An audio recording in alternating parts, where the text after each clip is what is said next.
Hey guys, today we're making a crispy chicken sandwich. Let's get started. Alright, so the first thing you want to do is get some chicken thighs, and you want to make sure they're boneless, otherwise this is going to happen. Ah, crap. What? The chicken that I bought? Yeah? I thought it was boneless. Yeah, I don't want you to make the same mistake that I made, but you can use chicken breasts for this. They work just as well. They just don't come out as juicy as the thighs. But thanks to a little bit of help from my mom, we were able to debone all the chicken. And now I'm just putting some brown sugar and some onion salt in a sandwich bag. And the reason why I'm doing this is so that I make sure that all the chicken is evenly seasoned. Make sure the bag you're using is sealed nice and tight before you gently start tossing around your chicken to make sure that it's completely coated in your sweet and salty seasoning. Next, I got a bowl full of buttermilk, and if you don't have any buttermilk, you can just use some milk and mix in some white vinegar. I cracked in an egg, and I'm putting in some chili powder and some paprika. Then I'm just going to mix this up before I put my chicken in. Be sure that the thighs are completely submerged in the marinade before you seal it up and put this in the fridge for about 4 hours, or better yet, overnight. And while that's happening, I'm going to get started on my coating. I'm just mixing some all-purpose flour with some cornstarch. I'm adding a little bit of baking powder, a little bit more paprika, and some salt and pepper to taste.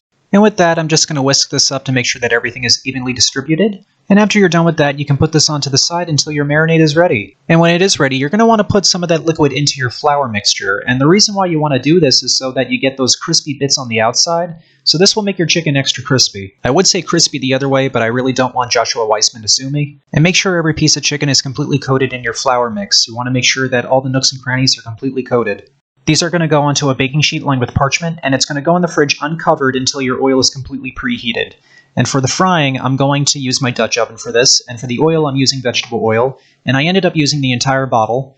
And when your oil has reached 350 degrees, then you can fry your chicken. Now these cook for about 10 minutes. Make sure you keep an eye on them. It really does depend on the size of the chicken you're using. And when it seems like the chicken is done, go ahead and take them out, and you're going to want to use a meat thermometer for this. You want to make sure the temperature is at least 165 degrees in the thickest part of the chicken. If it's not at this temperature, go ahead and put it back in the deep fryer.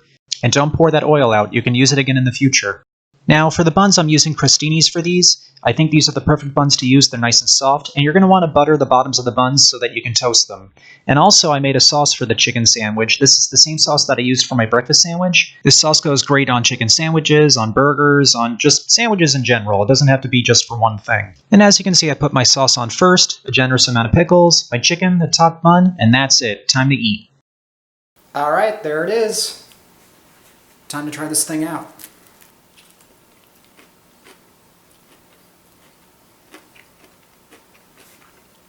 Did you hear that crunch? Yeah, that's good. It's juicy, it's crispy, it's flavorful.